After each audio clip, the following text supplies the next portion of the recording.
यार आज का हमारा टॉपिक है एम्पेयर सर्किट लॉ, जिसे हम बेसिकली कहते हैं कि यार ये गॉस लॉ का ही भाई है। तो सबसे पहले तो मेरे को आप ये याद दिला दो, क्या आपको इलेक्ट्रोस्टैटिक्स का गॉस लॉ याद है? थोड़ा गॉस लॉ से कंपेयर करके चलेंगे, मेरे को बताओ। क्या आपको गॉस लॉ याद है? Yes yes sir. Yes sir. बताओ क्या है गॉस लॉ की स्टेटमेंट, मतलब फॉर्मूला वगैरह, और क्या कॉन्सेप्ट है गॉस लॉ का? Sir phi is equal to Q by That epsilon. electric flux through any surface area is mu naught is 1 upon epsilon times the charge enclosed by that surface. Priyanshi, क्या ये पूरा रट्टा मारा हुआ है तुमने? No, चलो, sir. Very good. यार गॉस लॉ ने बेसिकली क्या करा, अगर हम इलेक्ट्रिक फील्ड निकालना चाहते हैं तो यार हम क्या करते हैं, इलेक्ट्रिक फील्ड कैलकुलेट करने के लिए हम किसी भी एक कंटिन्यूअस चार्ज सिस्टम को छोटे से एलिमेंट में ब्रेक कर लेते हैं। जैसे मैं तरीका बता रहा हूँ, याद करो इस तरीके से कि यार सपोज मेरे को एक स्ट्रेट वायर की वजह से इलेक्ट्रिक फील्ड निकालनी थी, तो हम क्या करते हैं इलेक्ट्रिक फील्ड वाले मेथड से, हम स्ट्रेट वायर को छोटे कंपोनेंट्स में ब्रेक डाउन कर देते थे और फिर इंटीग्रेट करके हम इलेक्ट्रिक फील्ड कैलकुलेट करते थे ड्यू टू कंप्लीट वायर या ड्यू टू रिंग, किसी भी चीज की वजह से। ये मेथड हो जाता था थोड़ा सा लंबा मेथड, क्योंकि कैलकुलस वगैरह यूज होता है। लेकिन फिर हमारे पास आया गॉस लॉ। गॉस लॉ की हेल्प से क्या हुआ, हमने एक सिमेट्री बनाई, और सिमेट्री की हेल्प से हम बहुत इजीली किसी भी एक कंटिन्यूअस चार्ज सिस्टम की वजह से इलेक्ट्रिक फील्ड कैलकुलेट कर पा रहे थे। जैसे गॉस लॉ की हेल्प से हमें पता चल गया इनफाइनाइट वायर की वजह से इलेक्ट्रिक फील्ड, डिस्क की वजह से, प्लेन शीट की वजह से, इन सब चीजों की वजह से। तो मतलब वहां पे इंपॉर्टेंट रोल था सिमेट्री का। यही सेम चीज यहाँ पे भी हो रही है। भाई अभी हमने पिछले लेक्चर्स में क्या किया, मैंने आपको बायोट सावर्ट लॉ बताया था। अगर आपको याद हो भाई, बायोट सावर्ट लॉ का फॉर्मूला यही था ना, mu naught I D L sine theta divided by 4 pi r square. Yes, sir. अब ये वाला फॉर्मूला भी किस चीज के लिए एप्लीकेबल है? बहुत छोटे से चार्जेस के लिए, बहुत छोटे से करंट एलिमेंट के लिए। लेकिन अगर मैं किसी एक कंटिन्यूअस के लिए फाइंड करना चाहूं, जैसे हमने पिछली क्लास में फॉर्मूला लिखा था एक स्ट्रेट वायर की वजह से कि किसी एक पर्टिकुलर पॉइंट पी पे कितनी मैग्नेटिक फील्ड आती है, तो इधर भी वही कॉन्सेप्ट था कि यार इसको छोटे से एलिमेंट, करंट एलिमेंट आईडीएल में ब्रेक डाउन करते हैं और इसकी वजह से मैग्नेटिक फील्ड निकालते हैं। तो क्या ये इजी मेथड है या कॉम्प्लिकेटेड मेथड है? अगर मैं इंटीग्रेट करके कैलकुलेट करूं तो Complicated. Sir, complex. Complicated method है। तो इधर भी वही चीज है कि यार मैं चाहता हूं कि मैं कुछ ना कुछ सिमेट्री का बेनिफिट उठाऊं, और एक सिंपल गॉस लॉ जैसे हमें मिल गया था, वैसे ही एक रूल से मैं मैग्नेटिक फील्ड कैलकुलेट कर सकूं किसी भी एक कंटिन्यूअस करंट एलिमेंट की। तो यही चीज हमारा है एम्पेयर सर्किट लॉ। भाई बहुत सिंपल फॉर्मूला है, जैसे उधर से कंपेयर कर सकते हो गॉस लॉ से। मैं पहले गॉस लॉ का फॉर्मूला लिख देता हूं। गॉस लॉ के हिसाब से इलेक्ट्रिक फ्लक्स का फॉर्मूला हुआ करता था integration of E dot D S is equals to Q enclose by epsilon naught. मतलब फॉर्मूले में Yes, अगर sir. ध्यान दो क्या क्या चीजें हमें नोट डाउन करने की थी, इंपॉर्टेंट चीज डीएस। डीएस का मतलब क्या है कि भाई मेरे पास जो भी एक चार्ज है, सबसे पहले तो उस चार्ज को मैं एक क्लोज सरफेस में लेके आऊंगा। भाई जैसे रैंकर्स बैच में यही वाला टॉपिक चल भी रहा है, आपने थोड़ा बहुत याद दिला देता हूं। जैसे एक पॉइंट चार्ज है, इस पॉइंट चार्ज के लिए मैं क्या क्लोज सरफेस ड्रॉ करूं जिससे ये पॉइंट चार्ज पूरा का पूरा क्लोज हो जाए किसी एक 3D सरफेस में? Sir, circular या फिर sphere. Riyanshi, what is the difference between circular मतलब circle and sphere? Sir, circle 2D होता है, sphere 3D. तो इधर हम क्लोज सरफेस की बात कर रहे हैं, तो क्लोज सरफेस मतलब 2D सरफेस या 3D surface? Sir, 2D. Close surface का मतलब होता है हमारा 3D सरफेस, और ओपन सरफेस का मतलब होता है 2D सरफेस। तो अगर मैं एक सिंगल पॉइंट चार्ज के लिए कोई एक क्लोज सरफेस ड्रॉ करूंगा तो वो सर्कल नहीं बनेगा, वो क्या बनेगा, वो एक स्फेरिकल बनेगा। क्या सबको ये बात थोड़ी बहुत समझ में आ रही है? Yes, sir. डन। तो मैं बस आपको इतना ज्यादा डिटेल में नहीं जा रहा गॉस लॉ में, नहीं तो आप फिर से कंफ्यूज हो जाओगे। बस मैं आपको यही चीज समझाना चाह रहा हूं, इधर डीएस का मतलब था क्लोज सरफेस, और अगर आप कंफ्यूज हो तो ब्रैकेट में लिखो 3D सरफेस। 3D सरफेस का मतलब स्क्वायर नहीं, क्यूब, सर्कल नहीं, स्फेयर, इस तरीके से 3D सरफेस होना चाहिए। और मेरे को इस 3D सरफेस के अंदर क्या देखना है, मेरे को इस 3D सरफेस के अंदर चार्ज देखना है, जो चार्ज उस 3D सरफेस के अंदर एनक्लोज्ड आ रहा हो। तो ऐसा ही कुछ फॉर्मूला है हमारा एम्पेयर सर्कुटल लॉ का। एम्पेयर सर्कुटल लॉ क्या कहता है कि magnetic field dot B D L, मतलब B magnetic field dot DL, इधर डीएल का मतलब है क्लोज लूप। अब याद रखो इधर मैंने क्लोज सरफेस नहीं लिखा, क्लोज लूप लिखा है। तो क्लोज लूप का मतलब किस टाइप का सरफेस होगा, 2D. 2D सरफेस होगा। 2D सरफेस का मतलब है कि जैसे सर्कल, स्क्वायर, ऐसी चीजें। इज इक्वल्स टू, इधर मैग्नेटिक कांस्टेंट लगेगा म्यू नॉट, जैसे इधर इलेक्ट्रोस्टैटिक कांस्टेंट होता है, into I E N. I E N का मतलब क्या होगा इधर? Current enclosed. चेक करो क्या ये वाला फॉर्मूला समझ में आ रहा है? Yes, sir. Yes, sir. Done. जैसे मैं आपको एग्जांपल से देता हूं तो आपको थोड़ी सी क्लैरिटी मिल जाएगी। भाई जैसे बहुत सिंपल एग्जांपल से बात कर रहा हूं, मैंने क्या किया, मल्टीपल वायर्स ले लिए और मैं कह रहा हूं कि भैया उसमें करंट फ्लो करा रहा हूं। एक वायर ऐसे लिया, दूसरा वायर ऐसे, तीसरा वायर ऐसे, चौथा वायर सपोज ऐसे। भाई मैंने टोटल 4 वायर्स लिए हैं। इस वायर में करंट फ्लो कर रहा है ऊपर की तरफ I1, इस वायर में करंट फ्लो कर रहा है नीचे की तरफ I2, इस वायर में करंट फ्लो कर रहा है ऊपर की तरफ I3, और ये कुछ ना कुछ एंगल बना रहा है, सपोज एंगल थीटा। और इधर ले लो, सपोज इधर करंट फ्लो कर रहा है नीचे की तरफ I4। भाई अगर मैं आपसे पूछूं कि मेरे को लूप 1, ये मैंने एक इमेजिनरी लूप बना दिया, लूप 1 के लिए ये इक्वेशन लिख के दिखानी है। सिमिलरली मैं कह रहा हूं लूप 2 के लिए एम्पेयर सर्कुलर लॉ लगाओ। सिमिलरली लूप 3 के लिए एम्पेयर सर्कुलर लॉ लगाओ। और एक लास्ट लूप 4 के लिए एम्पेयर सर्कुलर लॉ लगाना है। पहले चेक कर लो डायग्राम और क्वेश्चन समझ में आया या वो भी समझ में नहीं आया, पहले तो ये चेक करो। भाई मैंने क्या करा है, 4 वायर्स लिए हैं और 4 लूप लिए हैं। मैं कह रहा हूं एम्पेयर सर्कुलर लॉ की इक्वेशन लिख के दिखा दो for all these loops, loop L1 L2 L3 L4 के लिए। अब क्लियर हो गया यहां तक का क्वेश्चन? Yes, sir. डन। तो सपोज मैं सबसे पहली इक्वेशन लिख रहा हूं लूप 1 के लिए। चेक करना, जब मैं लूप 1 के लिए इक्वेशन लिखूंगा तो मैं लिखूंगा B.dl। डीएल का मतलब है इस लूप का सरकमफ्रेंस, इस लूप की पूरी लेंथ। तो इस लूप की पूरी लेंथ, एक सर्कल की लेंथ कितनी होती है? Sir, 2 pi r circumference. Circumference होता है दैट इज 2 πr। लेकिन इधर मेरे को रेडियस गिवन नहीं है, तो इसलिए मैं लेंथ कितनी ले रहा हूं, L1 नहीं ले रहा हूं। Is equals to mu naught. अब मेरे को बताओ इस लूप 1 के अंदर टोटल एनक्लोज करंट कितना आ रहा है? I1. केवल एक ही करंट आ रहा है जो इस लूप 1 से पास कर रहा है, दैट इज I1। तो ये इक्वेशन 1 हो गई मेरी लूप 1 के लिए। भाई सब लोग चेक करके बताओ, संजना, बाकी लोग, आस्था, नमिता, Yes, क्या sir. क्लियर है बिल्कुल लूप 1 के लिए? Yes, sir. Yes, sir. तो मैं एक और इक्वेशन लिख के दे रहा हूं लूप 2 के लिए, फिर लूप 3 और लूप 4 के लिए आप खुद से लिख के दोगे। तो मैं लूप 2 के लिए लिख के दे रहा हूं।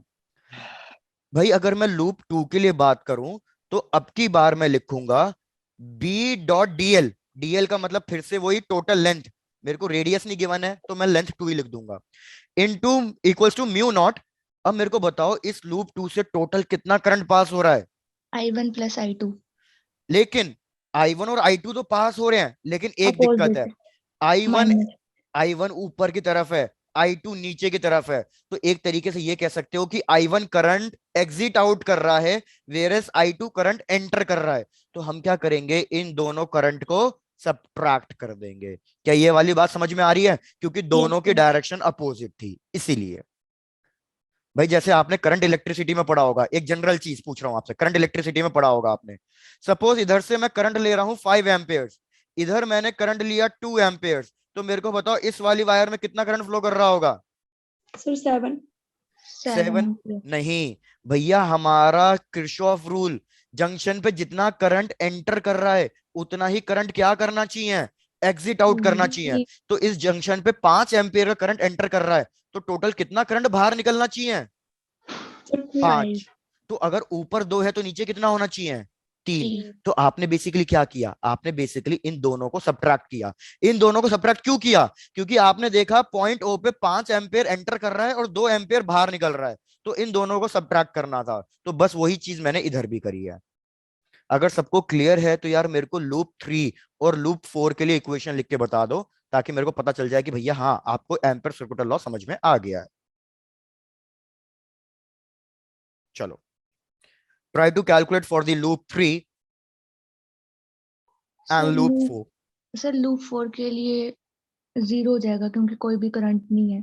Very good. And लूप 4 के लिए तो सबको पता होना चाहिए कि 0 होगा। 0 क्यों होगा? क्योंकि लूप 4 से कोई भी करंट पास नहीं कर रहा है, ना एंटर कर रहा है ना एग्जिट कर रहा है। तो लूप 4 के लिए मैं डायरेक्टली लिख देता हूं, फिर लूप 3 के लिए डिस्कस कर लेंगे। B dot loop 4 is equals to mu naught, और आई एनक्लोज 0 है, तो मैग्नेटिक फील्ड की वैल्यू भी 0 आएगी। लूप 3 के लिए डिस्कस करो, चलो।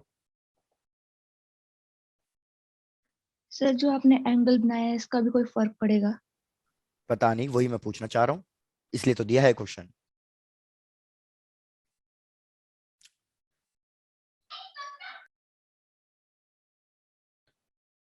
सर 4 के लिए 0 कैसे हो जाएगा? 4 के लिए 0 इस तरीके से हो जाएगा क्योंकि ये जो मेरा लूप 4 है, इसके अंदर कोई भी वायर नहीं है, मतलब कोई करंट ना तो एंटर कर रहा है ना एग्जिट आउट कर रहा है, कुछ भी नहीं हो रहा। तो इसके अंदर जब कोई करंट ही नहीं आ रहा तो 0 आएगा। Yes sir. ठीक है। सर जो लूप सेकंड के लिए इक्वेशन लिखी थी उसको एक बार दिखाना। हाँ, लूप सेकंड के लिए हमने दोनों इक्वेशंस में सब्ट्रैक्ट कर दिया था, मतलब किसी को भी लिख सकते हो, i2 माइनस i1 या i1 माइनस i2, डिपेंड है कि आपने किसको पॉजिटिव लिया है, ऊपर वाले को या नीचे वाले को, that sir is your choice. Sir यहाँ L2 ही क्यों लिखा, मतलब L1 क्यों नहीं है? यहाँ पे मैं उस लूप की लेंथ लिखूंगा जिसके लिए मैं एम्पीयर सर्कुलर लॉ लगा रहा हूं। जैसे इधर मैंने L4 लिखा है, क्यों? क्योंकि मैं उस लूप के लिए कैलकुलेट कर रहा हूं। Okay sir. ठीक है। और याद रखना इधर मैं L1 L2 L3 L4 लिख रहा हूं, जहां पे ये L क्या है, ये L basically total length of the loop है। अब जो भी मेरा लूप होगा उसकी टोटल लेंथ, तो जैसे इधर मैं सर्कुलर लूप ले रहा हूं तो इधर वो क्या हो जाएगा, इधर वो सरकमफ्रेंस हो जाएगा। अगर मैं स्क्वायर लेता तो वो पेरीमीटर बन जाता।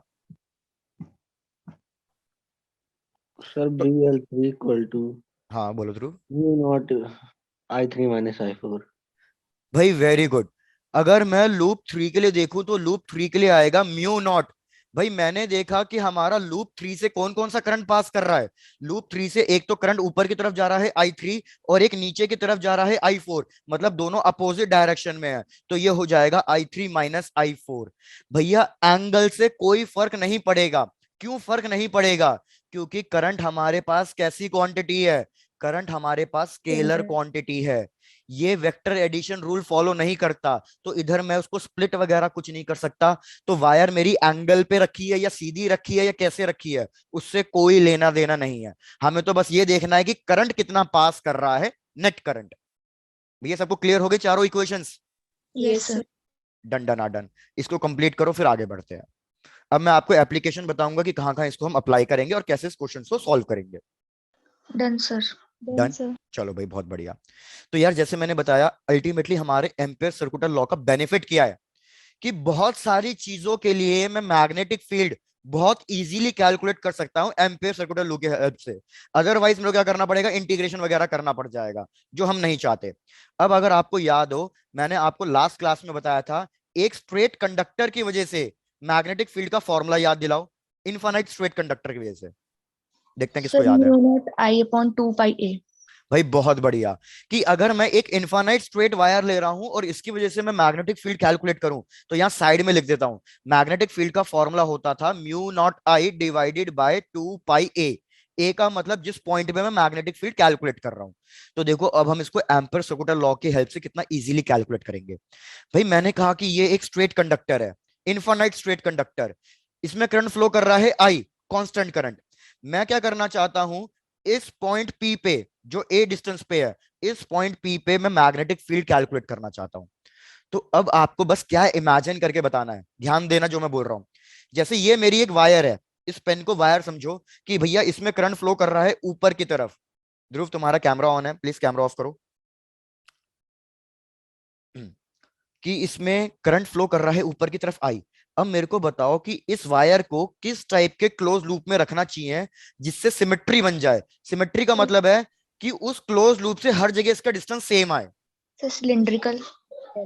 भाई वेरी गुड। तो अगर मैं इसको एक सिलेंडर में रखूंगा तो ये बिल्कुल उसके सेंटर पे आ जाएगा, तो क्या ये सिमेट्री बन जाएगी या नहीं बनेगी? Yes sir. Very good. लेकिन अब मेरे को ये बताओ, अगर जिसने आंसर सिलेंडर कहा है, सिलेंडर 3D सरफेस होता है या 2D सरफेस होता है? 3D। 3D सरफेस होता है। लेकिन एम्पेयर सर्कुलर लॉ में क्या मेरे को 3D सरफेस चाहिए या 2D सरफेस चाहिए? 2D। 2D। तो सिलेंडर नहीं होगा इसका आंसर। अगर गॉस लॉ लगाता तो उसमें 3D सरफेस चाहिए, तो उसमें आंसर सिलेंडर होता था। तो याद रखो इसमें हम क्या करेंगे, इस डिस्टेंस को एज अ रेडियस लेके हम यहाँ पे एक सर्कुलर लूप ड्रॉ कर देंगे। क्या मेरी यहां तक की बात समझ में आई है आपको? यस। बस डन, काम खत्म। अब इस फॉर्मूले को भूल जाओ, इस फॉर्मूले को हमें डिराइव करना है। एम्पेयर सर्कुलर लॉ लगाओ, तो एम्पेयर सर्कुलर लॉ के हिसाब से मैं लिखूंगा B dot D L is equal to mu naught और आई एनक्लोज्ड। मैग्नेटिक फील्ड मेरे को कैलकुलेट करनी है। अब मेरे को बताओ टोटल लेंथ कितनी लिखूं इस सर्कुलर लूप की? 2 pi a।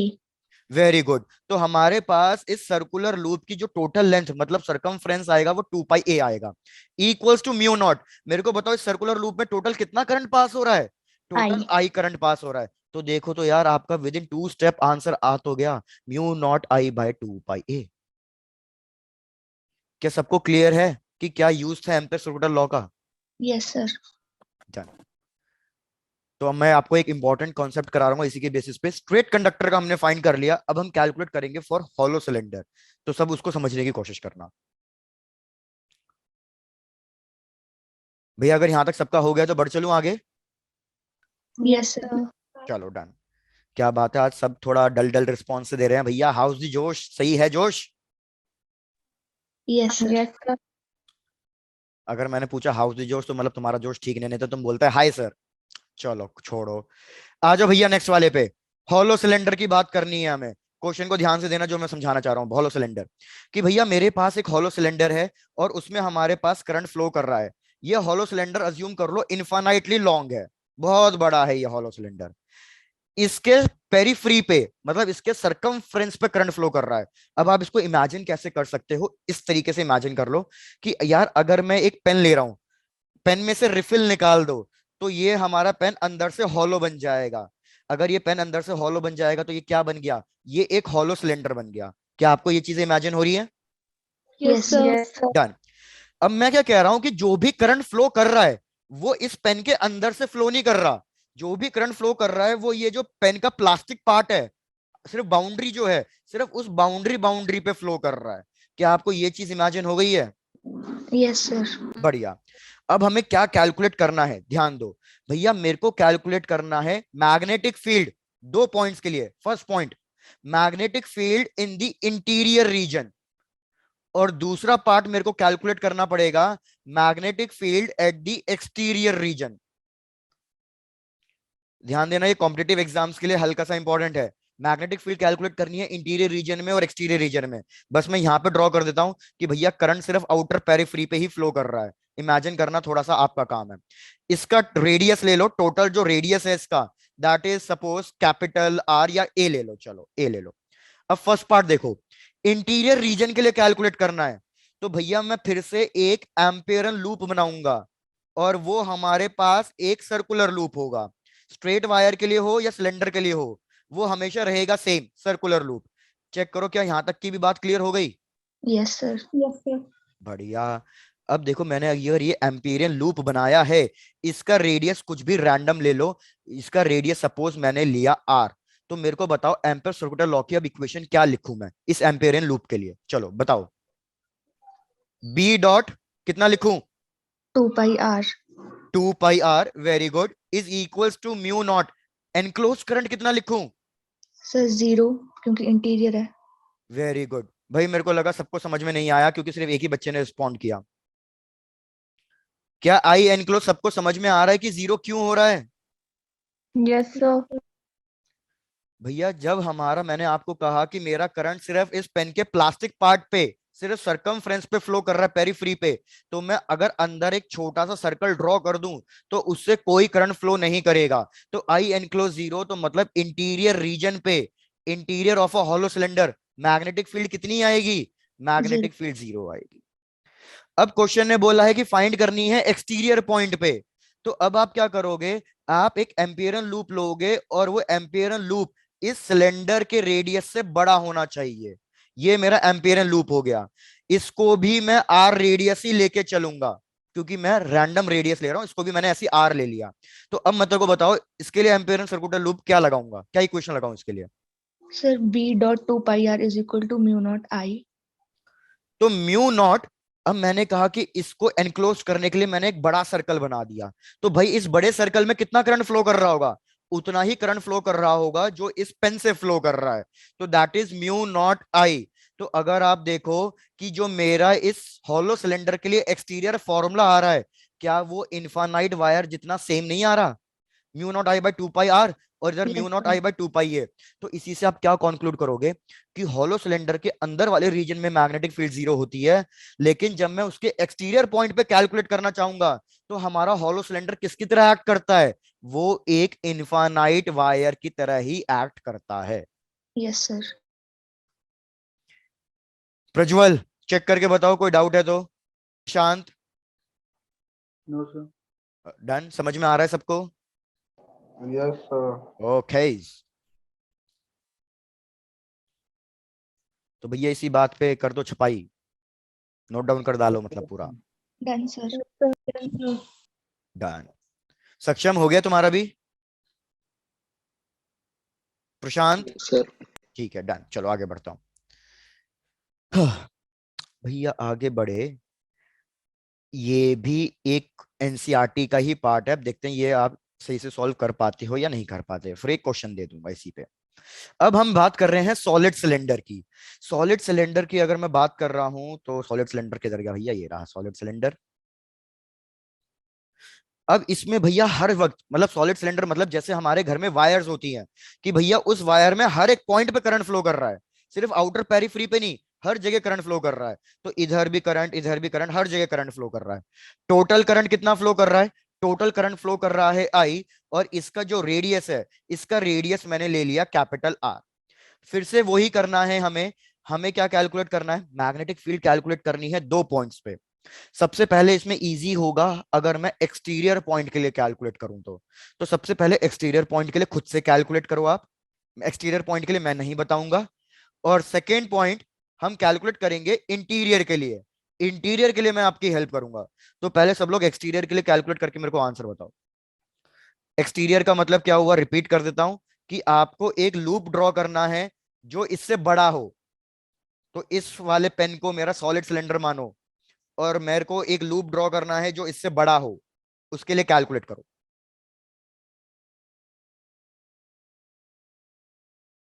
रेडियस आपको पता ही है, हम रेडियस लेते हैं आर, जिस भी पर्टिकुलर पॉइंट के लिए हम फाइंड कर रहे हैं। Sir, B dot 2 pi r is equal to mu naught I for exterior. देखते हैं भाई बाकी किसी का कुछ और आंसर।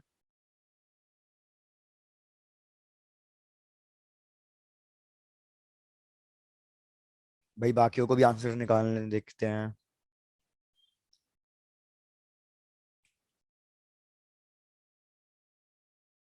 क्षितिज एक्सटीरियर पॉइंट पे कैलकुलेट हो जाएगा?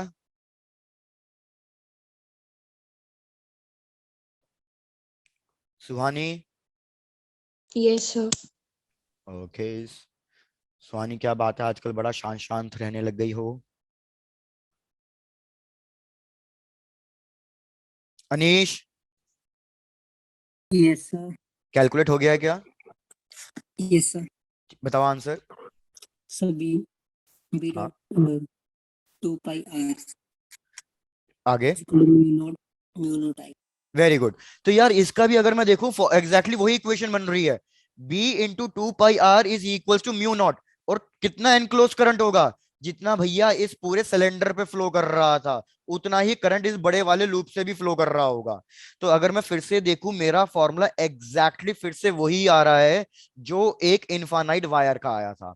तो आप इस तरीके से याद रख सकते हो कि अगर मेरा चाहे हॉलो सिलेंडर हो चाहे सॉलिड सिलेंडर हो, अगर मैं उसके एक्सटीरियर पॉइंट पे फाइंड करना चाह रहा हूं तो फॉर्मूला एग्जैक्टली वही आएगा जो एक इनफाइनाइट वायर का है।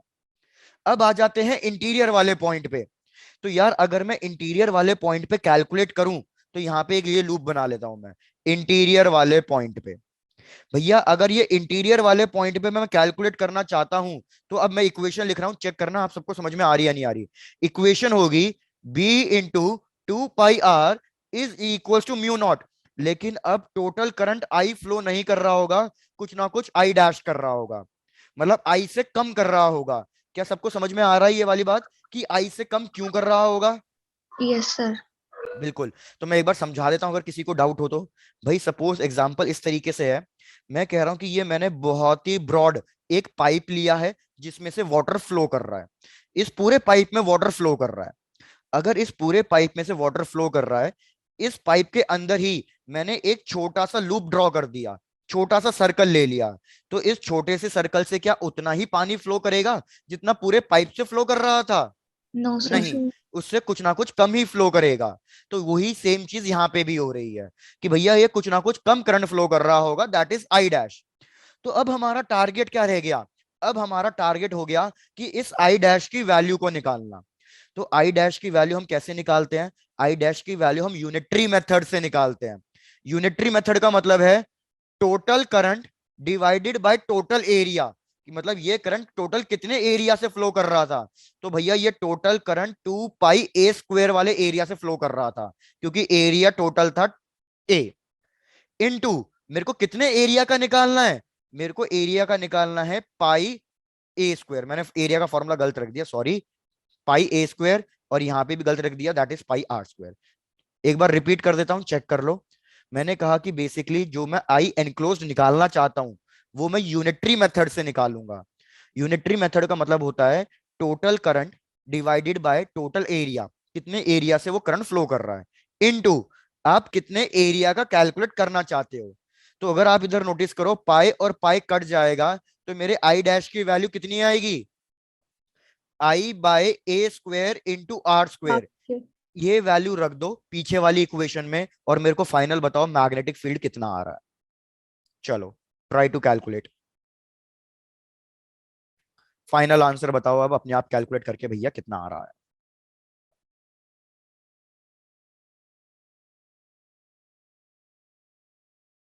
इंटीरियर पॉइंट पे। Sir, mu naught IR upon 2 pi A square. बिल्कुल सही है कि भैया अगर मैं देखूंगा एक आर और एक आर कट जाएगा, तो हमारे पास आएगा formula mu naught I R divided by 2 pi a square. अब मैं आपको फिर से बोल रहा हूँ, एक बार ये पूरी डेरिवेशन वगैरह चेक कर लो आराम से। कोई भी पॉइंट पे डाउट हो तो पूछ लो, क्योंकि नेक्स्ट क्वेश्चन आपको खुद को सॉल्व करना है अब।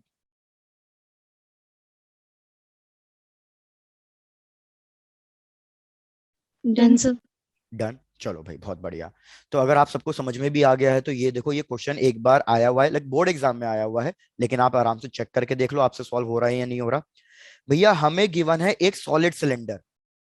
मैंने ये सॉलिड सिलेंडर का वही साइड व्यू ड्रॉ कर रहा हूं। ये हमें एक सॉलिड सिलेंडर गिवन है, इसका हमें रेडियस गिवन है, जैसे पिछले क्वेश्चन में गिवन था।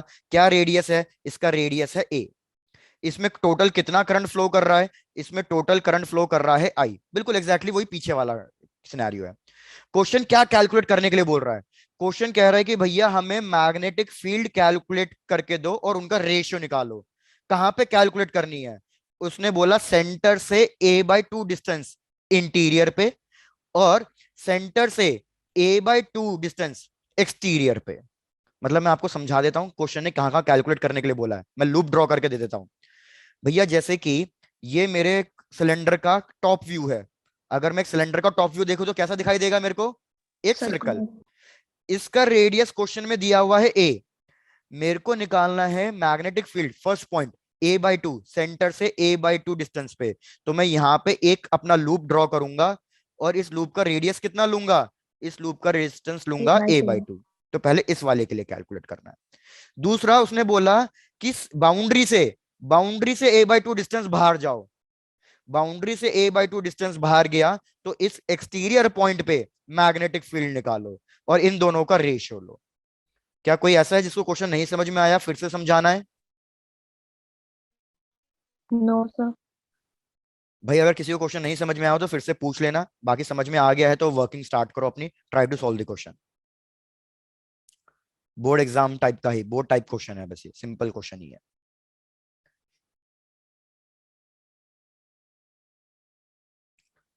मेरे को बताओ, अगर मैं सरकमफ्रेंस से ऊपर a/2 जा रहा हूं, तो मतलब अल्टीमेटली मैं बाउंड्री से, सेंटर से कितना दूर जा रहा हूं?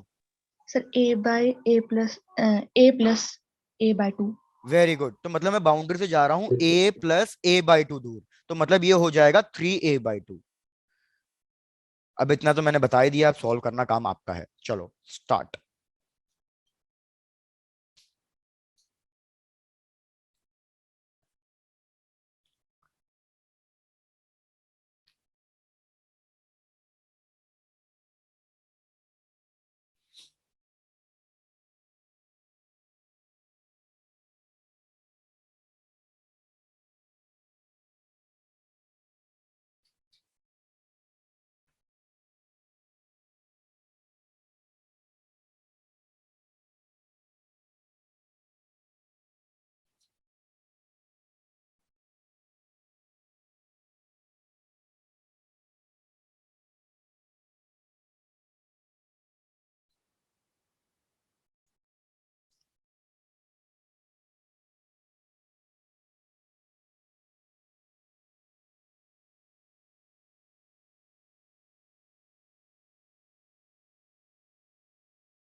ये हमें 4 ऑप्शंस गिवन है, आप लोग चेक करके बताना कौन सा ऑप्शन करेक्ट ऑप्शन है।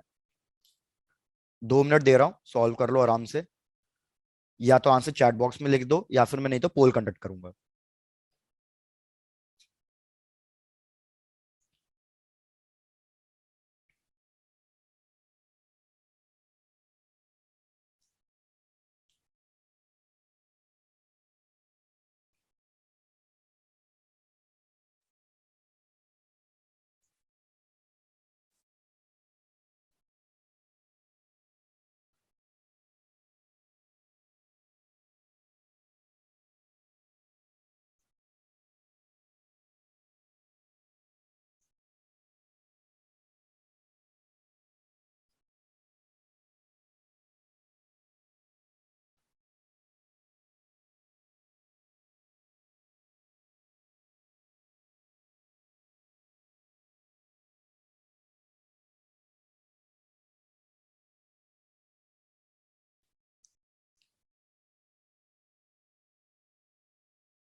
चलो भाई, जिसका आंसर आ गया है, मैं पोल कंडक्ट कर रहा हूँ, चेक करना।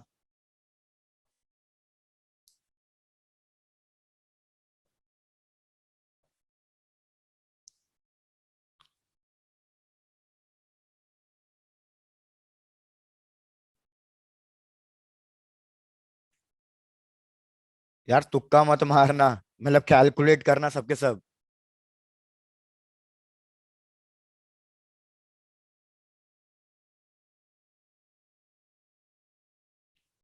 क्या बात है, बहुत ही कम लोगों ने कैलकुलेट किया है, सिर्फ 10 लोगों ने अभी तक आंसर दिया है। स्ट्रेंथ 70 की है और सिर्फ 10 लोगों ने आंसर। और टाइम चाहिए कैलकुलेट करने के लिए?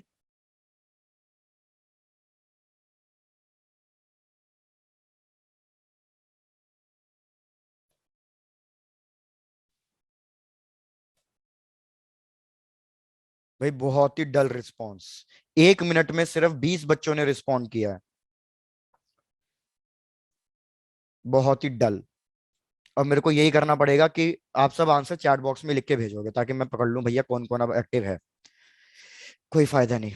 चलो भाई फटाफट देखो, मैं कैलकुलेट कर रहा हूं सबसे पहले एक्सटीरियर पॉइंट पे। तो जब मैं एक्सटीरियर पॉइंट पे कैलकुलेट करूंगा तो मेरी एम्पेयर सर्कुलर लॉ की इक्वेशन क्या बनेगी? हमारी इक्वेशन बनेगी बी इंटू सरकमफ्रेंस। सरकमफ्रेंस हो जाएगा 2 पाई इंटू रेडियस, कितना हो गया था? अभी मैंने लिख के दिया था कि रेडियस हो गया था 3a/2 इज इक्वल्स टू, मेरे को लिखना है एनक्लोज करंट। तो मैंने अभी आपको 2 डेरिवेशन से यही समझाया कि जब भी मैं एक्सटीरियर पॉइंट पे कैलकुलेट करूंगा तो उतना ही करंट फ्लो करेगा जितना वायर से फ्लो कर रहा है, दैट इज आई। तो मेरे पास मैग्नेटिक फील्ड आ जाएगी एक्सटीरियर पॉइंट पे, दैट इज म्यू नॉट आई। ये 2 और ये 2 कैंसल, तो हमारे पास आ जाएगा 3 पाई ए, इक्वेशन 1। फिर मेरे को कैलकुलेट करना है इंटीरियर पॉइंट पे। तो अगर मैं इंटीरियर पॉइंट पे कैलकुलेट करना चाहता हूं तो सबसे पहले तो मेरे को आई एनक्लोज निकालना पड़ेगा, क्योंकि इस छोटे लूप से उतना करंट पास नहीं करेगा, कुछ ना कुछ कम करंट पास करेगा।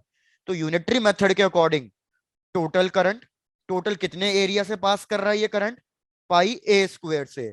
मेरे को कितने एरिया का निकालना है? पाई a/2 के होल स्क्वायर जितने एरिया से निकालना है।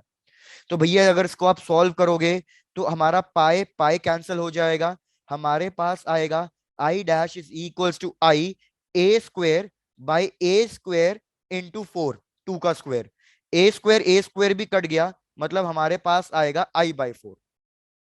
तो मैं इक्वेशन लिखूंगा b इंटू 2 पाई, सरकमफ्रेंस रेडियस a/2 है सेंटर से, म्यू आई इनक्लोज I/4 है।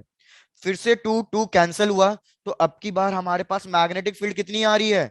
म्यू नॉट I/4 पाई ए। मतलब इतना तो पक्का हो गया, अगर मैं इन दोनों का रेशियो लूं, इंटीरियर और एक्सटीरियर का, तो आंसर में कहीं पे भी 5 नहीं आ रहा, आंसर में कहीं पे भी 1:2 भी नहीं आ रहा, या तो 4:3 आएगा या 3:4 आएगा। मेरे को क्वेश्चन ने बोला था रेशियो फाइंड करने का इंटीरियर बाय एक्सटीरियर, तो मतलब आपको सेकंड बाय फर्स्ट करना है। तो अगर मैं सेकंड बाय फर्स्ट करूंगा तो मेरे पास आएगा mu naught I by 4 pi A whole divided by mu naught I by 3 pi A. तो मेरे को बताओ क्या आंसर आएगा। ये कट गया, क्या आंसर बचे? 3:4. वेरी गुड, 3:4 आंसर आएगा। क्या कोई ऐसा है जिसको कोई डाउट हो?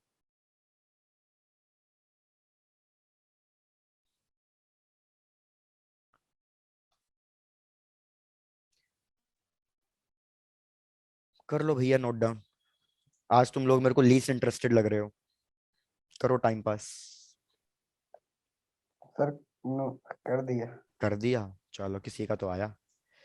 और ये किसका कैमरा ऑन हुआ? प्रोमी नेगी भैया कैमरा ऑन है। Done, sir. डन, चलो very good. Done, Sanjana sir. Madam आपको भी क्लियर है Yes, sir. अभी? Yes sir. चलो भाई डन। तो यार अगर यहाँ तक क्लियर है बढ़ चले आगे नेक्स्ट टॉपिक पे, नेक्स्ट Yes, कॉन्सेप्ट sir. पे। चलो भैया डन। तो यार यहाँ तक आप लोगों को अगर समझ में ही आ गया है तो अब देखो नेक्स्ट चीज क्या है। अब हमें इसी एम्पेयर सर्कुलर लॉ की हेल्प से हमें मैग्नेटिक फील्ड कैलकुलेट करनी है due to a solenoid and due to a toroid. तो सोलोनॉइड आपने भैया 10th क्लास में भी पढ़ा होगा। सोलोनॉइड क्या होता है? Multiple circular turns in the form of helix, just हमारी स्प्रिंग। जैसे अगर मैं पेन को खोलूं स्प्रिंग निकलेगी, तो बिल्कुल स्प्रिंग हमारा एक सोलोनॉइड है। भैया मैं कह रहा हूं कि इसमें से करंट फ्लो कर रहा है आई, और इसकी वजह से मैग्नेटिक फील्ड कैलकुलेट करनी है। तो हम डेरिवेशन नहीं करेंगे, डेरिवेशन हमारे किसी काम की नहीं है। क्या किसी को फॉर्मूला याद है? What is the formula for magnetic field due to a solenoid? So B is equal to mu naught Ni. अरे वेरी गुड सुहानी भैया, फॉर्मूला होता है B equals to mu naught N I. अब देखो कंफ्यूज मत होना, कहीं स्मॉल एन लिखा होगा कहीं कैपिटल एन लिखा होगा। स्मॉल एन और कैपिटल एन क्या है? सबसे पहले कैपिटल एन होता है टोटल नंबर ऑफ टर्न्स, कि भैया इस पूरे सोलोनॉइड में टोटल कितने टर्न्स हैं। वेयर स्मॉल एन क्या होता है? स्मॉल एन होता है total number of turns by total length, जिसको हम कहते हैं number of turns per unit length. इस चीज का ध्यान देना, नहीं तो क्वेश्चन में गलतियां कर दोगे। अब एक चीज याद रखो यार, हमारे पास है ना सोलोनॉइड दो टाइप के होते हैं। एक होता है आइडियल सोलोनॉइड और एक होता है रियल सोलोनॉइड। आइडियल सोलोनॉइड का मतलब क्या है? कि भैया हमारे पास बहुत लंबा सोलोनॉइड है। मतलब मैं यहाँ पे कंडीशन लिख देता हूं। आइडियल सोलोनॉइड का मतलब होता है कि जो हमारी सोलोनॉइड की लेंथ है, ये जो हमारे सोलोनॉइड की लेंथ है एल, वो इस रेडियस से बहुत ज्यादा बड़ी है। क्या ये चीज समझ में आ रही है आपको? Yes, sir. वेरेस रियल सोलोनॉइड का मतलब है कि भैया हमारे पास सोलोनॉइड इतना ज्यादा बड़ा नहीं है। जो नॉर्मल सोलोनॉइड होता है वो होता है। यार अब आइडियल तो कोई चीज होती नहीं है, आइडियल सिर्फ एक हाइपोथेटिकल मतलब एक इमेजिनरी केस है। तो आइडियल केस में क्या होता है, सबसे पहले मैं आपको उसकी मैग्नेटिक फील्ड ड्रॉ करके बताता हूँ। यार सोलोनॉइड की वजह से अगर मैं मैग्नेटिक फील्ड ड्रॉ करूँ ना, तो वो हमें पैरेलल लाइंस के फॉर्म में मिलती है। इस तरीके से पैरेलल लाइंस के फॉर्म में। क्या आपको पता है पैरेलल मैग्नेटिक फील्ड लाइंस और किसकी बनती है? भैया सब कुछ 10th का ही है, ये तो अभी तो कुछ चल भी नहीं रहा 12th का। भैया पैरेलल मैग्नेटिक फील्ड लाइंस और किस किस चीज की होती है? सोलोनॉइड की तो है ही, और किस चीज की होती है?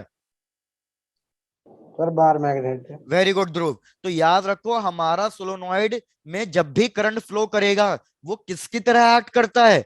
वो एक बार मैग्नेट की तरह एक्ट करता है। मतलब उसका कोई पोल एक साउथ की तरह एक्ट करेगा और कोई एक पोल किसकी तरह एक्ट करेगा? नॉर्थ पोल की तरह एक्ट करेगा। अब मैं आपको डिफरेंस समझा रहा था आइडियल सोलोनॉइड और रियल सोलोनॉइड।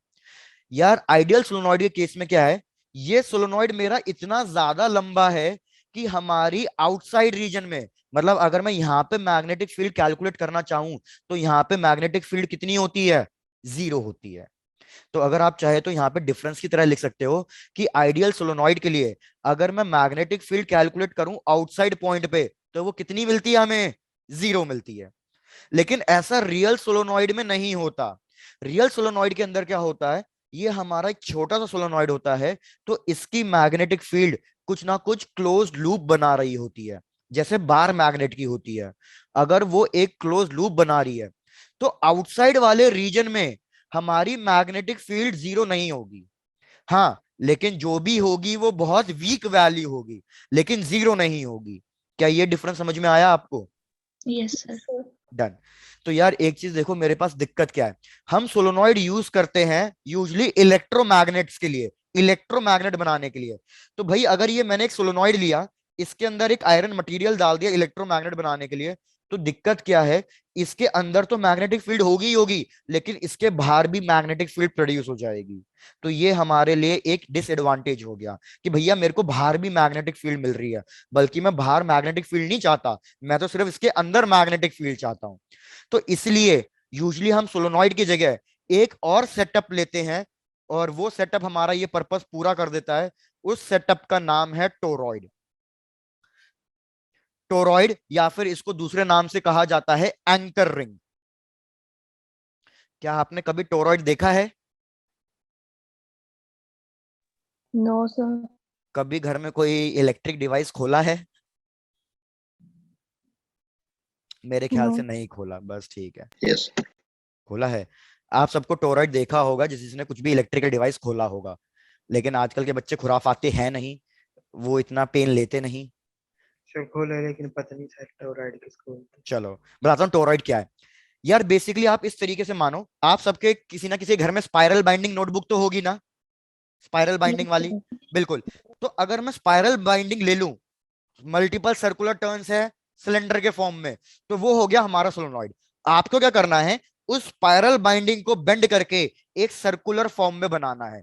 तो जब मैं स्पाइरल बाइंडिंग को बेंड करके एक सर्कुलर फॉर्म में ले आता हूं, तो वो हमारा कहलाता है टोरॉइड। याद रखना, टोरॉइड में ये जो मैंने बीच में ग्रे कलर वाला पार्ट बनाया है, ये हॉलो पार्ट है। जैसे जब आप स्पाइरल बाइंडिंग को बेंड करके एक सर्कल में बनाओगे, तो बीच वाला पार्ट तो हॉलो ही होगा ना, वेकेंट ही होगा। तो ये बीच वाला पार्ट हॉलो है, और इस पे इस टाइप से सर्कुलर टर्न्स आ रहे होंगे। यार ये बहुत छोटा सा, इतना छोटा सा ही होता है, ये बहुत छोटा सा होता है। मैं कोशिश करूंगा आपको कि अगर हो सके तो मैं आपको नेक्स्ट क्लास में दिखा दूं टोरॉइड, क्योंकि मैं तो कुछ ना कुछ खुराफात करता ही रहता हूँ, इलेक्ट्रिक डिवाइस खोल ही लेता हूँ। तो आपको दिखा दूंगा मोस्ट प्रोबेबली। चेक करो पहले, डायग्राम समझ में आ गया है? Yes, sir. Yes, sir. बढ़िया भैया। अब देखो आपको थोड़ा सा इसमें इमेजिनेशन का काम करना है, देखते हैं कितना आपको ये चीज समझ में आ रही है। यार मैं क्या कह रहा हूं, इस वायर से हमारा करंट एंटर कर रहा है और इस वायर से करंट हमारा एग्जिट आउट कर रहा है। तो अगर मैं सपोज जैसे ये सर्कुलर रिंग ले रहा हूं, मैं कह रहा हूं इस सर्कुलर रिंग में करंट फ्लो कर रहा है, तो भैया जो बंदा सामने से देख रहा है उसको क्या लग रहा होगा कि करंट नीचे की तरफ फ्लो कर रहा है, लेकिन जो बंदा पीछे की तरफ से देख रहा होगा उसको क्या लग रहा होगा कि करंट कैसे फ्लो कर रहा है, ऊपर की तरफ। ऊपर की तरफ। तो इधर भी एग्जैक्टली वो ही हो रहा होगा कि भैया अगर मैं इसके अंदर वाले रीजन की बात करूं, तो अंदर वाले रीजन में मेरे को लग रहा होगा कि करंट एंटर कर रहा है मेरे सर्कुलर रिंग में। लेकिन अगर मैं थोड़ा सा बाहर वाले पॉइंट को देखूं, तो बाहर वाले पॉइंट में मेरे को क्या लग रहा होगा कि करंट क्या कर रहा है, करंट बाहर निकल रहा है। तो मैंने डॉट वाले को सिंबल से क्या बनाया है कि भैया करंट बाहर निकल रहा है, और क्रॉस सिंबल से क्या बनाया है कि करंट एंटर कर रहा है। इमेजिन करके देख लो, अगर मैं इस टाइप का एक सर्कुलर रिंग ले रहा हूं, तो भैया मेरे को एक जगह से लगेगा कि करंट एंटर कर रहा है, लेकिन एक जगह से लगेगा कि करंट क्या कर रहा है, बाहर निकल रहा है। क्या ये वाला डायग्राम भी समझ में आ गया? Yes, sir. Yes, sir. अरे बहुत बढ़िया, बस किस्सा खत्म, फटाफट कैलकुलेट कर देंगे। मैं ही कैलकुलेट कर रहा हूं, बस आप देखते जाओ। फर्स्ट पार्ट, भैया सबसे पहले मैं निकालूंगा इसके इंटीरियर रीजन में, मतलब हॉलो पोर्शन में मैग्नेटिक फील्ड निकालूंगा। अगर मैं इसके हॉलो पोर्शन में मैग्नेटिक फील्ड निकालूंगा, तो मैं यहीं पे अपना एक एम्पेरियन लूप ले लूंगा। अगर यहीं पे मैंने अपना एम्पेरियन लूप ले लिया, तो मैं लिखूंगा बी डॉट डी एल, जो भी इसकी लेंथ होगी 2πr, is equals to mu naught. मेरे को बताओ आई एनक्लोज कितना लिखूं? क्या इस वाले से कोई भी करंट पास कर रहा है क्या? No, sir. कोई करंट पास नहीं कर रहा, तो हॉलो पोर्शन के अंदर मैग्नेटिक फील्ड कितनी आएगी, जीरो Zero. आएगी। चेक करो क्या फर्स्ट पॉइंट क्लियर हो गया? Yes, sir. भाई बहुत बढ़िया। तो फर्स्ट पॉइंट क्लियर हो गया, तो इसको रब कर देता हूं। आ जाते हैं सेकंड वाले पे। भैया सेकंड वाले में क्या करना है, मेरे को कहीं ना कहीं बीच वाले सेगमेंट में कैलकुलेट करना है। तो ये मैंने कहीं ना कहीं ये वाला सेगमेंट ले लिया। ये वाला पार्ट। तो अगर इस वाले पार्ट में मैं तुमसे पूछूं भैया कितना करंट फ्लो कर रहा है, तो कितना करंट बताओगे इस बीच वाले पार्ट में से? तो देखो इक्वेशन यहां लिख रहा हूं, चेक करना सबको समझ में आ रही है या नहीं आ रही। भैया अब मैं इंटीरियर बीच वाले पार्ट में से फाइंड कर रहा हूं, तो B into 2πr is equal to, भैया जितना करंट एंटर कर रहा है उतना ही करंट बाहर निकल रहा है, लेकिन इस वाले लूप के अंदर तो सिर्फ अंदर जाने वाला करंट आ रहा है, तो मैं लिखूंगा म्यू नॉट आई, तो मेरे पास मैग्नेटिक फील्ड आ जाएगी mu naught I bye 2πr। बस पहले दो चेक कर लो, तीसरा वाला तो और भी सिंपल है, चेक कर लो कि पहले दो पार्ट्स क्लियर हैं या नहीं है। सब फर्स्ट कर दो रिपीट। फर्स्ट रिपीट करना है अभी, गुड। अभी समझो एक चीज को, मैंने आपको क्या कहा था कि मेरे पास स्प्रिंग है, बड़ी सी स्प्रिंग स्पाइरल बाइंडिंग, उसको मैंने बेंड करके एक सर्कुलर पार्ट बनाया, तो बीच में आपको मिलेगा खाली रीजन, हॉलो रीजन, तो क्या बीच वाले में से करंट फ्लो कर रहा होगा क्या? No sir. तो अभी जब बीच वाले मतलब इस वाले पार्ट में से कोई करंट फ्लो ही नहीं कर रहा होगा, तो आई एनक्लोज कितना लिखूंगा मैं? 0। तो मैग्नेटिक फील्ड कितनी आ जाएगी सॉल्व करके? 0। 0। तो मतलब भैया इसमें कोई मैग्नेटिक फील्ड नहीं होगी। अभी चेक करो ये क्लियर हुआ या नहीं हुआ? Yes sir. डन। सेकंड वाला भी अभी क्लियर है या रिपीट करना है? डन है सर। डन है, बहुत बढ़िया। Repeat कर दो एक बार। सेकंड वाला रिपीट करना है, ठीक है, हम्म। कोई दिक्कत नहीं। सेकंड वाला मतलब मैं कौन सा लूप ले रहा हूं? सेकंड वाले का मतलब है मैं ये वाला लूप ले रहा हूं, जो ये मैं येलो लाइन से ड्रॉ कर रहा हूं, येलो डॉटेड लाइन से। अब एक चीज देखो, मैं लिखूंगा B इंटू इसकी जो भी लेंथ होगी इक्वल्स टू म्यू नॉट। अब मेरे को लिखना है कि इसके अंदर कितना करंट फ्लो कर रहा है, मतलब मैं जो करंट लिखना चाह रहा हूं वो ये रेड क्रॉस वाले लिखूंगा या येलो डॉट वाले लिखूंगा?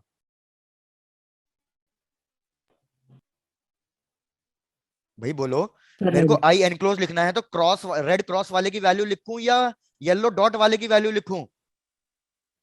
Sir, cross. Dot. Very good, yellow ये रेड क्रॉस वाले की, क्योंकि आई एनक्लोज का मतलब क्या है कि जो आपने लूप बनाया है उसके अंदर कितना करंट आ रहा है, तो भैया मेरे को रेड क्रॉस वाले की वैल्यू लिखनी है, येलो डॉट वाले की वैल्यू नहीं लिखनी। अब एक चीज बताओ, मेरे को अगर इस चीज की वैल्यू लिखनी है, क्रॉस का मतलब क्या था, कितना करंट एंटर कर रहा है, तो कितना करंट एंटर कर रहा था? आई। I. तो यहां पे इसलिए मैं क्या लिखूंगा? आई लिखूंगा। तो मेरे पास मैग्नेटिक फील्ड आ जाएगी mu naught I bye 2πr। अब एक बार फिर से चेक कर लो, और कोई डाउट हो तो पूछ लो प्लीज। क्या पता अभी No, भी sir. नहीं क्लियर हो रहा है तो दोबारा रिपीट कर दूंगा, किसी और तरीके से समझाने की कोशिश करूंगा। Sir, clear. क्लियर है? डन। अब बस लास्ट चीज समझ लो, लास्ट चीज मैं फाइंड कर रहा हूं बिल्कुल एक्सटीरियर पॉइंट पे। एक्सटीरियर पॉइंट पे जब मैं कैलकुलेट करूंगा तो B into 2πr is equal to mu naught. Exterior मतलब मैं कौन से उस पे फाइंड कर रहा हूं? एक्सटीरियर मतलब मैं इस वाले पे फाइंड कर रहा हूं। तो मेरे को बताओ, जब मैं इस वाले पे फाइंड कर रहा हूं, मतलब यहां पे ड्रॉ कर देता हूं, तो मेरे को बताओ टोटल एनक्लोज करंट कितना आएगा? तो टोटल एनक्लोज करंट मतलब मेरे को येलो डॉट की वैल्यू भी लिखनी है और किसकी वैल्यू लिखनी है? Cross Cross. वाले की भी वैल्यू लिखनी है।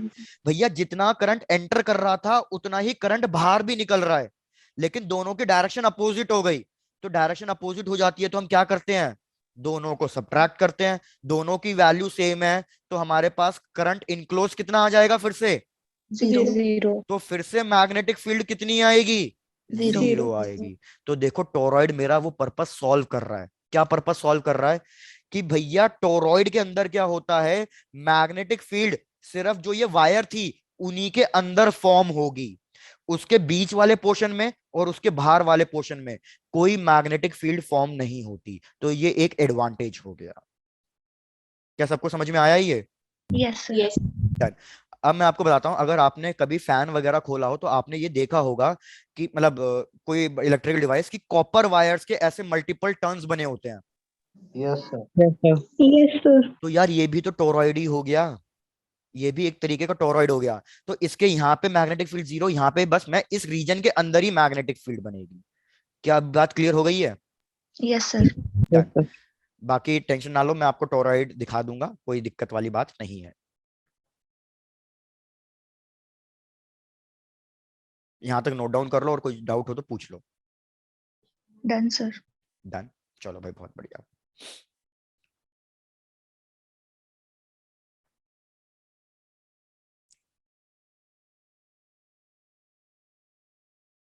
सबका हो गया? Yes, sir. चलो भाई, डन। तो यहां तक तो हो गया भैया हमारा खत्म एम्पेयर सर्किटल लॉ। अब आ जाते हैं अपने नेक्स्ट टॉपिक पे। यहां से मेरे को थोड़ा सा चैप्टर हमेशा इंटरेस्टिंग सा लगता है। Force acting on a charge particle. Force acting on a charge particle. यार अब फिर से वही चीज भाई, आपको इमेजिन करना बहुत आसान हो सकता है। मैंने आपको कितनी बार ये बताया हुआ है कि जब भी हमारा चार्ज मोशन में होता है तो वो क्या प्रोड्यूस करता है, क्या क्या फिनोमिनन प्रोड्यूस करता है? Electric as well as magnetic. Very good, electric current मतलब electric field as well as magnetic field. तो यार एक चीज आप थोड़ा सा खुद से भी इमेजिन कर सकते हो ये वाली बात, कि सपोज ये मैंने यूनिफॉर्म मैग्नेटिक फील्ड ड्रॉ कर दी। मैं कह रहा हूं ये यूनिफॉर्म मैग्नेटिक फील्ड है पैरेलल लाइंस के फॉर्म में। अगर मैं इसके अंदर कोई भी एक चार्ज पार्टिकल मूव करा दूं तो भैया ये चार्ज पार्टिकल भी तो खुद की कुछ ना कुछ मैग्नेटिक फील्ड प्रोड्यूस करेगा। तो अगर एक मैग्नेटिक फील्ड पहले से है और एक दूसरी मैग्नेटिक फील्ड भी आ गई, तो मतलब मेरे पास दो मैग्नेटिक फील्ड आ गई। अगर मेरे पास दो मैग्नेटिक फील्ड आ गई तो वो आपस में क्या करेंगी? हैं? चलो एक और चीज समझो भैया, मैं कह रहा हूं ये एक पॉजिटिव चार्ज है, ये एक नेगेटिव चार्ज है। इन दोनों के बीच में क्या होगा? Attraction. तो ये फोर्स ऑफ अट्रैक्शन हुआ कैसे? भैया पॉजिटिव चार्ज ने अपनी कुछ ना कुछ फील्ड बनाई, नेगेटिव चार्ज ने अपनी कुछ ना कुछ फील्ड बनाई, मेरे पास दो फील्ड आ गई। ये दो फील्ड आपस में इंटरेक्ट करेंगी, और जब दो फील्ड आपस में इंटरेक्ट करती हैं तो या तो वो फोर्स ऑफ अट्रैक्शन देंगी या फिर फोर्स ऑफ रिपल्शन देंगी। तो यही चीज इधर हो रही है। मैं कह रहा हूं मेरे पास पहले से ही एक मैग्नेटिक फील्ड है, एक मैग्नेटिक फील्ड ये क्यों बनाएगा? तो दो मैग्नेटिक फील्ड आ गई। अगर भैया दो मैग्नेटिक फील्ड आ गई तो फिर क्या होने लगेगा? Force Repulsion. लगने लगेगा। जरूरी नहीं रिपल्शन हो, इतना पता चल गया कि इस चार्ज पे फोर्स लगने लगेगा। तो यही हमारा टॉपिक है, force acting on a charge particle. लेकिन आपको ध्यान क्या देना है कि इस चार्ज पार्टिकल पे फोर्स सिर्फ तभी लगेगा किस कंडीशन में? जब मेरा चार्ज पार्टिकल क्या कर रहा होगा? जब मेरा चार्ज पार्टिकल मूव कर रहा होगा। सपोज आपका चार्ज पार्टिकल रेस्ट पे है, तो अगर आपका चार्ज पार्टिकल रेस्ट पे है तो क्या ये कोई मैग्नेटिक फील्ड बनाएगा? No, sir. तो जब ये कोई मैग्नेटिक फील्ड नहीं बनाएगा तो सिर्फ एक ही मैग्नेटिक फील्ड होगी, तो फिर इनके बीच में कोई फोर्स नहीं लगेगा। तो आपको ये याद रखना है कि जब भी हमारा चार्ज रेस्ट पे होगा तो इस पे मैग्नेटिक फोर्स कितना लगेगा? जीरो। फोर्स सिर्फ तभी लगेगा जब हमारा चार्ज मूव कर रहा होगा। क्या यहां तक की बात क्लियर हो गई? Yes, sir. Yes, sir. Done. तो भैया अब इस पे फोर्स कितना लग रहा होगा? तो भैया हमारे पास फोर्स का फॉर्मूला है, इस पे फोर्स लग रहा होगा Q V B sine theta. इसमें से कौन कौन सी क्वांटिटी वेक्टर्स हैं? चार्ज स्केलर है, velocity vector, magnetic field vector. तो मैं इसको क्रॉस प्रोडक्ट के फॉर्म में लिख सकता हूं, v क्रॉस बी। अब हमने जान पूछ के इसको क्रॉस प्रोडक्ट के फॉर्म में लिखा है। क्यों लिखा है? क्योंकि मैंने आपको बता रखी थी क्रॉस प्रोडक्ट की एक स्पेशलिटी। जैसे कि क्या स्पेशलिटी बताई थी कि अगर मैं ए क्रॉस बी कर रहा हूं तो मेरे को एक नया वेक्टर मिलेगा सी, और ये सी वेक्टर कितना एंगल बनाएगा ए के साथ? 90 degree. ये सी वेक्टर कितना एंगल बनाएगा बी के साथ? 90 degree. 90 डिग्री। मतलब जब आपको क्रॉस मल्टीप्लाई करके कोई नई क्वांटिटी मिल रही है तो वो उन दोनों के परपेंडिकुलर होती है। तो क्या यार यहीं पे ये चीज लिख सकता हूं कि जो ये मेरा मैग्नेटिक फोर्स आया है वो किसके परपेंडिकुलर होगा? वेलोसिटी के भी। और साथ के साथ वो किसके परपेंडिकुलर होगा? Magnetic field. अरे तो बस इतना बता दो ये चार्ज पार्टिकल किधर जाएगा, डायरेक्शन फाइंड करके बताओ। चलो मेरी भाई वेलोसिटी कौन सी डायरेक्शन में है? भैया हमारी वेलोसिटी है ऊपर की तरफ, ऊपर की तरफ मतलब प्लस जे कैप। फिर मैग्नेटिक फील्ड कौन सी डायरेक्शन में है? राइट हैंड साइड मतलब प्लस आई कैप। अब भैया वेक्टर्स आपको अगर आता है या नहीं आता वो तो आप देखो, मेरे को बताओ जे क्रॉस आई, क्योंकि वेलोसिटी क्रॉस बी लिखना था, बी क्रॉस वी गलत होता है, गलती से भी ये मत लिख देना, वी क्रॉस बी होना चाहिए। तो जे क्रॉस आई कितना होता है? मेरे को लग रहा है क्रॉस प्रोडक्ट पढ़ाना पड़ेगा। Minus K cap. पहले तो ईमानदारी से इतना बता दो, क्या ये मल्टीप्लीकेशन आपको आता है या मेरे को बताना है? सब बता दो। बताना है, वेरी Yes, गुड। sir. अभी बस भाई देखो हमारा क्रॉस प्रोडक्ट में क्या चलता है? क्लॉक रूल चलता है, क्लॉक रूल। क्लॉक रूल के हिसाब से बस डायग्राम कुछ आपको इस तरीके से याद रखना है। ए घूम के गया जे के पास, जे घूम के गया के पास, और के घूम के गया आई के पास। मतलब अगर मैं आई क्रॉस जे कर रहा हूं तो भैया मैं क्लॉक की डायरेक्शन में चल रहा हूं, मेरी क्लॉक इस तरीके से चलती है, मैं क्लॉक के डायरेक्शन में चल रहा हूं, तो आई क्रॉस जे क्या आएगा? के ठीक है। आएगा। सिमिलरली अगर मैं जे क्रॉस के लिखूं तो मेरे पास आंसर क्या आना चाहिए? आई कैप। आई कैप। और सिमिलरली अगर के क्रॉस आई लिखूं तो क्या आना चाहिए? जे। J cap. जे। लेकिन अगर आप उल्टा चले गए, सपोज अगर मैंने लिख दिया आई क्रॉस के, तो भैया आप क्लॉक के उल्टा जा रहे हो, J. तो यहाँ पे माइनस के। माइनस साइन लगना शुरू हो जाएगा। सिमिलरली के क्रॉस जे माइनस आई, सिमिलरली जे क्रॉस आई माइनस के। माइनस के। तो इधर आंसर क्या आ जाना चाहिए जे क्रॉस आई का? माइनस के। तो इधर क्या मैं लिख सकता हूं कि मेरा फोर्स कौन सी डायरेक्शन में जाएगा? माइनस के। माइनस के का मतलब होता है जेड, और जेड मतलब अंदर की तरफ, अंदर की तरफ, इनवर्ड्स। इनवर्ड्स माइनस होता है, आउटवर्ड प्लस होता है। लेकिन आपको दिमाग इतना ज्यादा नहीं लगाना, न्यूमेरिकल आएगा तो देखेंगे। अब इसके लिए एक शॉर्ट ट्रिक है डायरेक्टली याद करने की। क्या शॉर्ट ट्रिक है? भैया हमारी बहुत बड़ी मेहरबानी है इस वाले भाई साहब की कि इन्होंने हमें एक रूल दे दिया, और रूल का नाम क्या है? Fleming right left hand rule. Fleming left hand rule. याद रखना, फ्लेमिंग लेफ्ट हैंड रूल। यार मैं फटाफट बता देता हूँ फ्लेमिंग लेफ्ट हैंड रूल, वैसे तो आप सबको मुझे पता है, पता ही होगा। फ्लेमिंग लेफ्ट हैंड रूल में क्या करना है भैया? अपने लेफ्ट हैंड की थंब, फर्स्ट फिंगर और सेकंड फिंगर ओपन करनी है परपेंडिकुलर डायरेक्शन में। मतलब एक जानी चाहिए वाई की तरफ, एक जानी चाहिए हमारी जेड की तरफ, और एक जानी चाहिए एक्स एक्सिस की तरफ। क्या सबको ये चीज समझ में आ गई? Yes sir. Yes, sir. ये किसको रिप्रेजेंट करेगा? Yes, sir. ये किसको रिप्रेजेंट करेगा? Motion. किसको? Sir force. ये सर मैग्नेटिक फील्ड। और ये। करंट। Current. तो इसको याद रखने का तरीका क्या है भैया? याद रखने का तरीका है जो आपको स्कूल में पढ़ाया गया होगा, father mother child, FMC, father mother child. Father means F force, M mother, M means magnetic field, Magnetic field. Child C मतलब करंट। ठीक है, हो जाएगा याद? Yes, sir. या और कुछ तरीका भी बता दूं? No sir. No, sir. ठीक है। बाकी भैया मैं थोड़ा सा वैसा हूं, मतलब खुराफाती, तो मैंने कैसे याद रखा है? फादर मदर चाइल्ड मतलब भैया यूजुअली, ये थोड़ा सा मतलब माइंड मत करना, usually father is the like strong person of the family, तो थंब। फादर मदर फंस गई है फादर और चाइल्ड के बीच में, चाइल्ड हमेशा नॉटी, तो मिडल फिंगर। ठीक है, हो जाएगा याद? None, sir. डन। डन। चलो यस भाई, बहुत बढ़िया। तो यार इधर भी अपना वही रूल लगा दो। तो देखो मैं इसमें डायरेक्शन फाइंड करके दे रहा हूं, चेक करना। यार याद रखो, आपको फोर्स फाइंड करना है तो आपका थंब सबसे लास्ट में ओपन होना चाहिए, पहले आप अपनी दो फिंगर्स को ओपन करोगे। तो मैग्नेटिक फील्ड जा रही है राइट में, तो मतलब फर्स्ट फिंगर कहां ओपन करूंगा? राइट में। फिर मैंने अपनी मिडिल फिंगर ओपन करी करंट की तरफ। भैया करंट की डायरेक्शन वही होती है जिस डायरेक्शन में पॉजिटिव चार्ज मूव करता है, तो पॉजिटिव चार्ज ऊपर जा रहा है तो करंट की डायरेक्शन ऊपर। क्या सबका यहां तक समझ में आ रहा है? Yes sir. Done.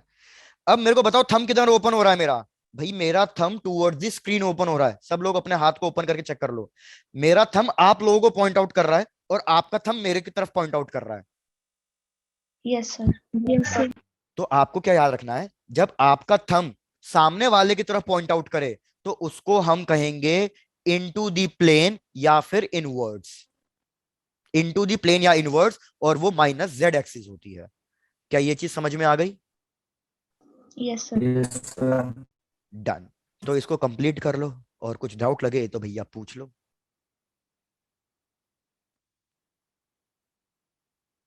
Done, sir. Done sir.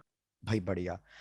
तो अब मैं क्या कर रहा हूं, आपको पहले तो कुछ एक डायग्राम दे रहा हूं एक आधे, आप बस उसमें से ये देख के बता देना, आपकी प्रैक्टिस के लिए कर रहा हूं बस ये काम, कि बस मेरे को इतना देख के बता दो कि भैया फोर्स कौन कौन सी डायरेक्शन में लग रहा होगा। फिर आगे वाले कॉन्सेप्ट पे बढ़ेंगे, ताकि मैं आपकी डायरेक्शन क्लियर करा दूं, बस ये उस चीजों के लिए। भैया ये मैंने ली है मैग्नेटिक फील्ड। मैग्नेटिक फील्ड कहां जा रही है? इनवर्ड्स जा रही है। यूनिफॉर्म मैग्नेटिक फील्ड है।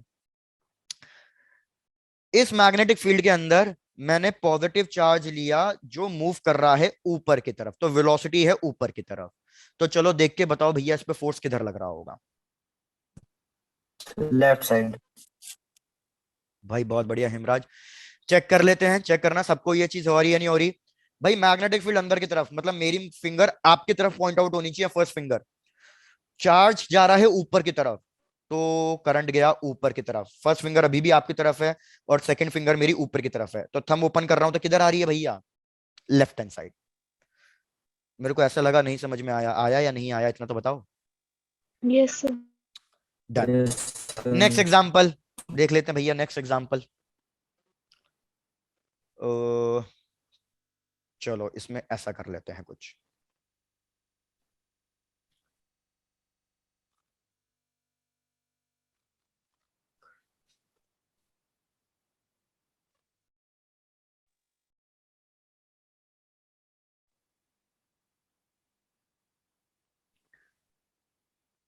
भैया मैंने कहा यूनिफॉर्म मैग्नेटिक फील्ड ली है और इसमें मैंने दो चार्जेस को मूव करा दिया।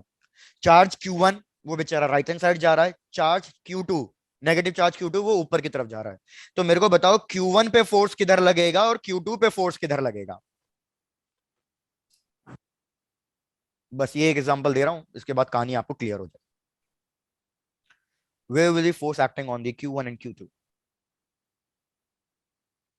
सर क्यू को राइट में। Q1 का क्या रहे हो? Yes sir. Q1 का आप कह रहे हो राइट में, चलो अभी मैं लिख रहा हूं, देख लेंगे आंसर सही है या गलत। राइट में, और Q2 कैलकुलेट करोगे अभी।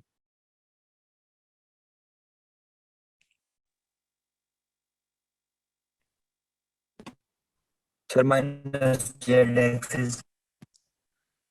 हेमराज Q1 के लिए कह रहे हो, Sir, Q2. Q2 के लिए आप कह रहे हो माइनस Z डायरेक्शन में, मतलब आप कह रहे हो बेसिकली इनटू द प्लेन, मतलब आपका थंब मेरी तरफ आ रहा होगा, यही कहना चाह रहे हो ना हेमराज? Yes, sir. ठीक है डन। देखते हैं भाई, चेक करो किसी और को कुछ और आंसर आ रहा है तो मेरे को बताओ, ताकि उस पर डिस्कशन करें।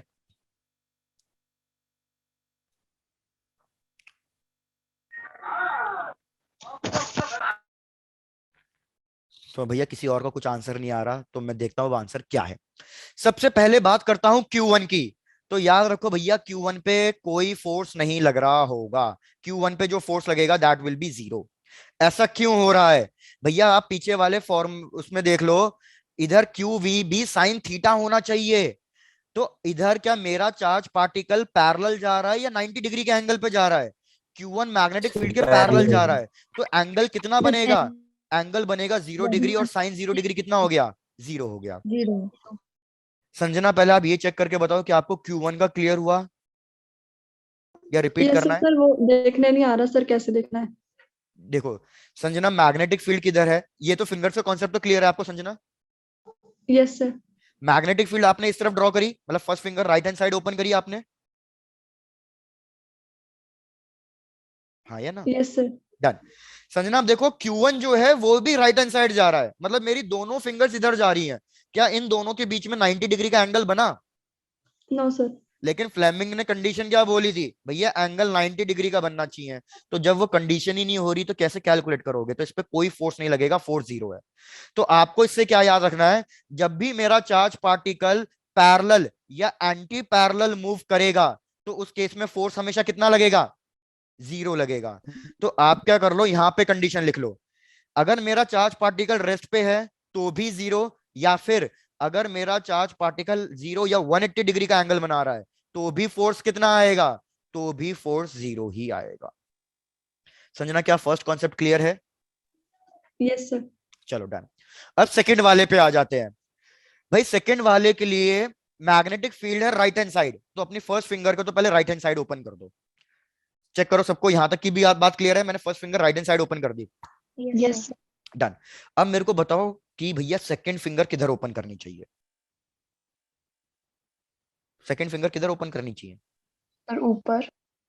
तो यार मेरा नेगेटिव चार्ज ऊपर जा रहा है, नेगेटिव चार्ज ऊपर जा रहा है, तो करंट की डायरेक्शन क्या होगी भैया? Negative. करंट की direction opposite to the movement of electron होती है। करंट इलेक्ट्रिसिटी ही खत्म किया है कुछ क्लासेस पहले भैया। करंट की direction opposite to the direction of electron होती है। तो अगर इलेक्ट्रॉन ऊपर जा रहा है तो करंट किधर जा रहा होगा? नीचे। करंट नीचे जा रहा होगा। अगर अब मैं थंब ओपन करूं तो आप सबका थंब आपकी तरफ ही आना चाहिए। चेक करो सबका ये आ रहा है या नहीं आ रहा। किसी को अगर डाउट लग रहा है तो पहले ये डायरेक्शन कराते हैं। Done, sir. डन। तो Done, sir. रिपीट कर रहा हूं भैया, मैग्नेटिक फील्ड इधर, नेगेटिव ऊपर जा रहा है तो पॉजिटिव करंट नीचे होगा, थंब मेरी तरफ ही आ रहा है। मैंने कहा था जब थंब सामने वाले की तरफ लगे तो इनवर्ड्स इनटू द प्लेन, लेकिन अगर आपकी तरफ ही आ रहा है तो वो क्या कहलाएगा? Outwards, out of the plane.